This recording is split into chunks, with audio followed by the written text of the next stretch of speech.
From the floor of the CME Group, this is Danny Riley on today's Cash Close. And the name of this video, the S&P 500 and Turnaround Tuesday. The high of the day in the S&P came in at 206,520 recently. In fact, we're making new highs right now. The low came in at 20643.5 mid-morning. And last, we're 2064470. We're up 22.3 handles. Total volume is low. 1.3 million minis trade and 5,000 future big S&Ps trade in the pit. And I want to remind everybody, the S&P pit is soon to be the only futures pit. Tomorrow we have the MBA Purchase Applications. We have Richard Fisher from the Fed speaking. We have the EIA Petroleum Status Report. We have a 10-year note auction. We have the Treasury Budget.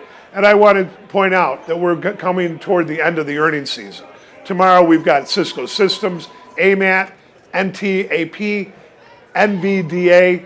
We've got the Greek government, which is supposed to come out with their specifics of their economic plan. We have the Ukraine, France, Germany, and Russia all set to meet in Minsk. And look, I want to point out something. Yesterday when I talked about the option expiration stats, I didn't get a good look at them. And I want to thank my friend Hayes for pointing this out. The stats actually are good going into Friday and going into next Tuesday. Therefore, I'm kind of thinking that, we may be looking at a real Pitbull Thursday, Friday low this week. And I also think that it just looks too easy with the S&P up at these levels not to run those 2075, 2085 stops. They're sitting up there, and as I've always said, no stops go untouched in the S&P. Now, today's trade was an example of two things that Mr. Top Step talks about all the time. One, thin to win. And two, what I continue to talk about on Twitter and in the trading room is that the S&P has to go down before it goes back up. Now, look, we're heading into, despite going back up, I don't think this thing with the volatility is going to change anytime soon. I think we're still in for a very volatile February, and I don't think, like I said, that's going to change. But then I want to do one last shout out. Look, there's been a lot of talk about the floor closure. And as you guys know, I was on the floor for 37 years. I started out as a runner in the grain room, and then I moved to the bonds, and then I moved to the S&P, where we built one of the largest S&P index operations in the world. And I want to do a shout out to all my fellow floor traders, clerks, order fillers, the whole bit from the trading floor. It was a great experience, but I think that we all know that this party had to come to an end at some point. And when you do a trading floor tour and you walk around the floor, as I've pointed out many times on many of my videos, the option pits are the pits that are crowded. The futures pits are minus all the traders that used to be in there. The bond pit used to hold 600 clerks, locals, and traders.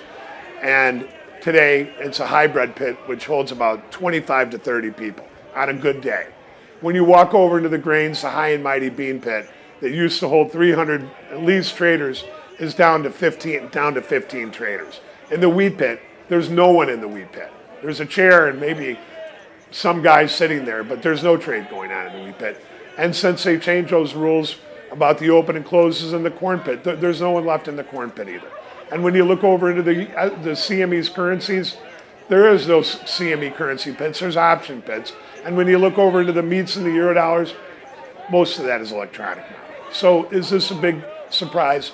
No, but I think it strikes at the heart of what's been going on with the futures market as a whole, with electronic trading taking over more of the space and moving more traders online and really out of the business, because that's really the truth. They say that only 5% of traders actually make when they're trading futures and options, and I think that number is even lower than that. We're going to leave it like that. It's a sad day for Chicago, or a sad time for Chicago, but you know what?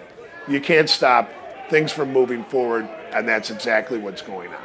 We'll see you guys tomorrow on the opening print.